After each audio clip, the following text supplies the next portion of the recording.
Word processor কি? Word প্রসেসরের কাজ হচ্ছে ওয়ার্ড প্রসেসরের সাহায্যে আমরা কোনো কিছু টাইপ করা, কোনো কিছু টাইপ করা জিনিসটাকে ফরম্যাটিং করা, এডিটিং করা, এসব হচ্ছে ওয়ার্ড প্রসেসরের কাজ।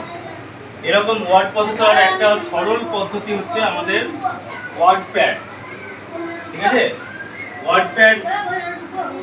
ওয়ার্ডপ্যাডের সাহায্যে আমরা কোনো কিছু টাইপ করা, এডিটিং করা, ফরম্যাটিং করা এসব করতে পারি। তাহলে আজকে আমরা সেই বিষয়টা নিয়ে আমাদের, এটা হচ্ছে একটা ল্যাপটপের মধ্যে সেই জিনিসটা নিয়ে একটু আলোচনা করব। তাহলে প্রথমে আমাদেরকে জানতে হবে ওয়ার্ডপ্যাড খোলা। ওয়ার্ডপ্যাড খুলতে গেলে কী করতে হয়? টাস্ক বার চিনি আমরা, টাস্ক বারের মধ্যে স্টার্ট বাটনে ক্লিক করে অল প্রোগ্রামসে গিয়ে সেখান থেকে অ্যাক্সেসরিজ থেকে ওয়ার্ডপ্যাড ক্লিক করতে হয়। ওয়ার্ডপ্যাড ওপেন করব। ওয়ার্ডপ্যাড ওপেন করে সেখানে আমরা একটা পেজ দেখতে পাবো। সেই পেজের মধ্যে উপরে আছে কি টাইটেল বার। টাইটেল বারে কি থাকে? টাইটেল বারে থাকে কোনো যে আমরা ফাইলটা, যে ফোল্ডারটা নিয়ে আমরা আলোচনা করব সেই ফোল্ডারটার নাম উপরে লেখা থাকে, বা সেই ডকুমেন্টসটার নাম টাইটেল বারে লেখা থাকে। টাইটেল বারের নিচে থাকে মেনু বার। মেনু বারে থাকে file menu, insert menu, home menu, edit, view, help এসবগুলো থাকে। তারপর থাকে আমাদের কি স্ট্যাটাস, এই এডিটিং টুলবার। এডিটিং টুলবারে তারপর ফরম্যাটিং টুলবার থাকে। ফরম্যাটিং টুলবারে আমরা ফ্রন্ট পেজ, কোনো ফন্টের পর সাইজ, বোল্ড, ইটালিক্স, আন্ডারলাইন, তারপর লেখাটিকে এডিটিং করা এসব কিছু দেখতে পাই। আমরা এখানে প্রথমে একটা টাইপ করব। টাইপ হচ্ছে Jack and zeal. Jack and zeal type করার পর সেখানে লেখাটিকে কীভাবে বড় করব, লেখাটিকে প্রথমে সিলেক্ট করতে হবে আমাদেরকে। লেখাটিকে সিলেক্ট করার উপায় হচ্ছে লেফট বাটনে ক্লিক করে একবারে লেখার শেষ পর্যন্ত যাওয়া। তাহলে পুরোটা একটা গাঢ় কালি দিয়ে ঢাকা হয়ে গেল। তার মানে হয়ে গেল আমরা লেখাটা সিলেক্ট করে নিলাম। সিলেক্ট করার পর আমাদেরকে ফরম্যাটিং টুলবারে এখানে ফন্ট সাইজে গিয়ে সাইজ বাড়াবো। আমরা যত সাইজ দিতে পারি, আর অনেক সাইজ আছে, যত সাইজ দিব সাইজ দিলাম। সাইজ দিয়েও এখনও কিন্তু আমাদের লেখাটা সিলেক্ট করাই আছে। সিলেক্ট করার পর লেখাটিকে যদি আমরা ভাবি ফন্ট করব কিংবা লেখাটির স্টাইলটি চেঞ্জ করব, সেই ক্ষেত্রে আমরা করতে পারি কোনো স্টাইল। ঠিক আছে, এই একটা স্টাইল করলাম লেখাটিকে আমরা আরেকটু ছোটো করলে হয়তো এক লাইনে এঁটে যাবে, এঁটে গেল। দিয়ে এই লেখাটিকে আমরা যদি বোল্ডের কাজ হচ্ছে কি? বোল্ডের কাজ হচ্ছে গাঢ় করা, লেখাটিকে গাঢ় করা।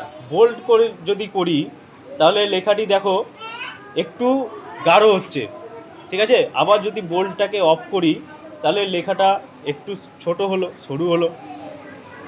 তারপর হচ্ছে ইটালিক্সের কাজ হচ্ছে লেখাটিকে একটু বাঁকা করা, একটু বাঁকাভাবে লেখা। যদি আমরা ইটালিক্সে ক্লিক করি তাহলে দেখো লেখাটা একটু বেঁকে গেল, হলো। তারপরে ধরো আন্ডারলাইনে যদি ক্লিক করি তাহলে আমরা যে লেখাটাকে সিলেক্ট করব, যে টেক্সটটিকে সিলেক্ট করব, সেই টেক্সটটি আন্ডারলাইন হয়ে যাওয়া বা তার নিচে দাগ হওয়া। আন্ডারলাইন মানে তো তাই। তাহলে আমরা আন্ডারলাইন করছি, দেখো নিচে একটা দাগ এসছে। তাহলে এই লেখাটিকে আন্ডারলাইন করলাম। আন্ডারলাইনের পর আছে লেখাটির কালার আছে। যদি আমরা কালার চেঞ্জ করতে চাই তাহলে কালার চেঞ্জ হবে, যে কোনো colour, red, green, yellow, blue, যে কোনো কালার চেঞ্জ করলাম। লেখাটি কিন্তু এখনও সিলেক্ট হয়ে আছে। যখনই আমরা লেফট বাটনে অন্য জায়গায়, লেখাটি আমরা কোথায় লিখেছি? ডকুমেন্ট এরিয়াতে।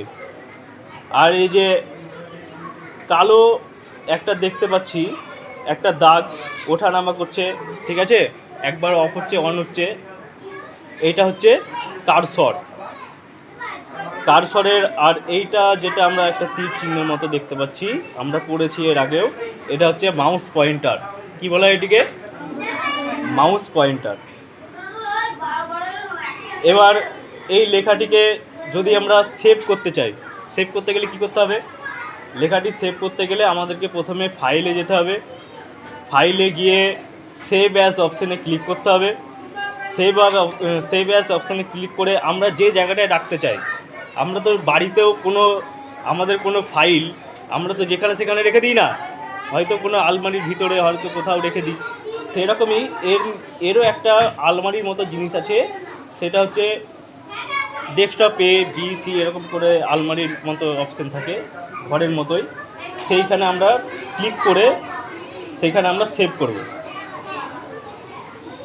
ঠিক আছে, সেভ করার পর এইখানে এরকম একটা অপশান আসবে, এইখানে ফাইল নেম আমাদের লেখাই আছে জ্যাক অ্যান্ড জিল। যদি আমরা আরেকবার লিখলাম, ধরো জ্যাক অ্যান্ড জিল লিখেছি, তাই জন্য জ্যাক বলে আমরা সেভ করব। সেভ করার তারপর লেখার পর ফাইলটিকে এখানে সেভ অপশানে ক্লিক করলেই লেখাটি কী হবে? সেভ হয়ে যাবে। ঠিক আছে, দেখো উপরে দেখো জ্যাক বলে একটি অপশান চলে এসছে টাইটেল বারে, এটিকে বলা হয় টাইটেল বার। নিচেরটিকে বলা হয় টাস্ক বার বা স্ট্যাটাস বার। ঠিক আছে, এবার এই লেখাটিকে যদি আমরা প্রিন্টারের মধ্যে বের করতে চাই, এই পেজটিকে যদি প্রিন্টারের মধ্যে বের করতে চাই, আমাদের কি করতে হবে? আমাদেরকে আবার ফাইলে যেতে হবে। ফাইলে গিয়ে প্রিন্ট অপশানে ক্লিক করতে হবে। কোথায়? প্রিন্ট অপশানে ক্লিক করে এই দেখো এই যে প্রিন্ট অপশানটা, আমরা যদি এখানে কপি আছে, যদি অনেকগুলো পেজ বের করতে চাই, ছটা পেজ করব, ছটা পেজ এখানে সিলেক্ট করব, টাচ করব, দিয়ে তারপর প্রিন্ট অপশানে ক্লিক করলেই এই পেজটি যেটা লিখেছি জ্যাক অ্যান্ড জিলের, এই পেজটি বেরিয়ে চলে আসবে।